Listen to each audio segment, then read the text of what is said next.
Le thème de la vidéo, c'est nombres complexes. Et donc on va traiter le savoir-faire, savoir mettre un complexe sous forme trigonométrique.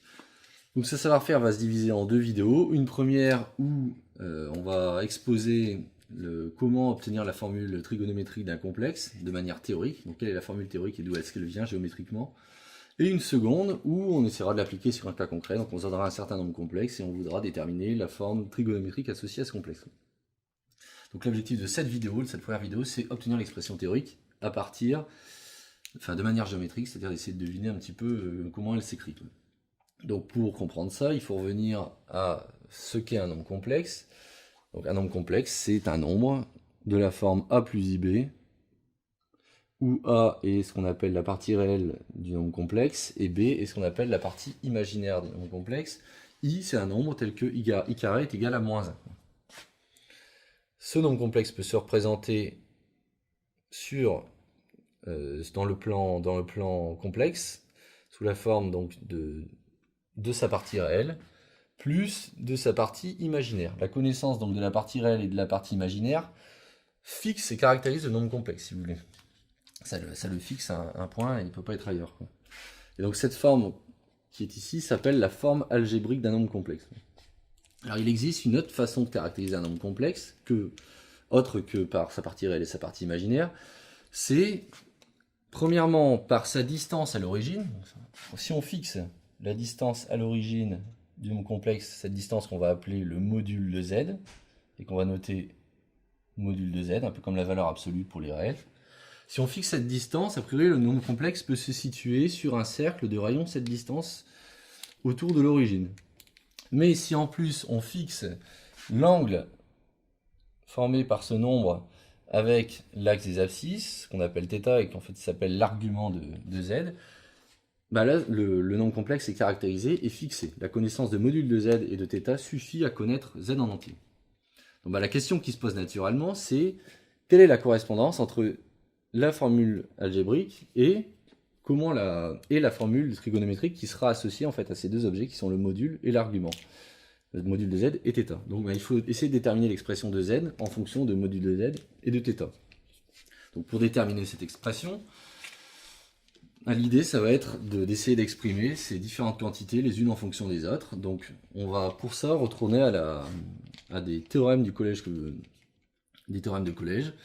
Donc pour déterminer le module de z, ce qu'on remarque ici, c'est qu'on est en présence d'un triangle rectangle, un triangle dont la longueur ici est égale à A, et la longueur ici est égale à B. Ce qui fait que le module de z, on va pouvoir l'exprimer en fonction de A et B comme, d'après le théorème de Pythagore, comme la racine carrée de A carré plus B au carré. Donc on a déjà une première relation entre le module d'un côté et les parties réelles et parties imaginaires de l'autre.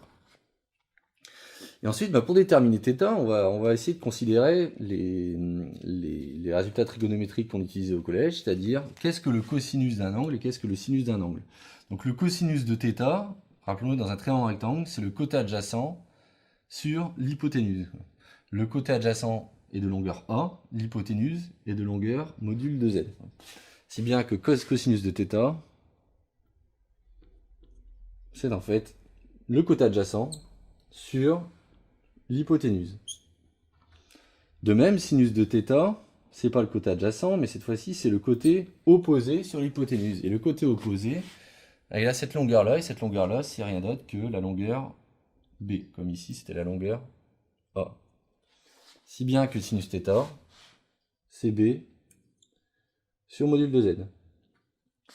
Donc là, on a trois relations qui relient le module aux parties réelles et imaginaires, l'argument θ aux parties réelles et aux parties imaginaires. Bon, la question maintenant, c'est comment est-ce que je peux exprimer z grâce à tout ça. Voilà. On peut remarquer qu'ici, cette relation entre le module, l'argument et A peut être retournée, c'est-à-dire qu'on peut exprimer A en fonction du module et de l'argument, c'est-à-dire que module de A est égal à module de z fois cosinus de θ, et B est égal à module de z fois sinus de θ.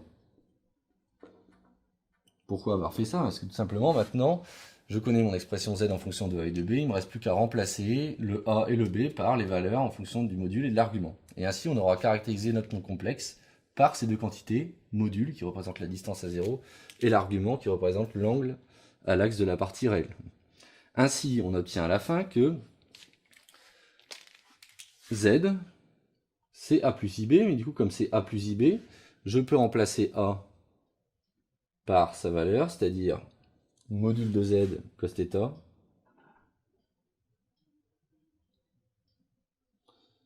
et b, je peux le remplacer par également sa valeur, qui est module de z sinus θ.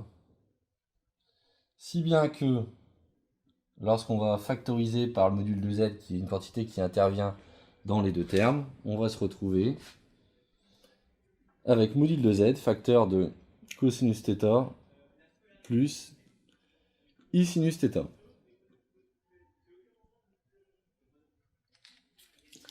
Donc on a obtenu finalement que z est égal au module de z fois cosinus de θ plus I sinus de θ. Et donc c'est le moment d'introduire la définition de ce qu'on va appeler exponentielle Iθ. Donc pour θ dans R, je vais définir, c'est une définition, exponentielle Iθ comme la quantité cos θ plus I sinus θ.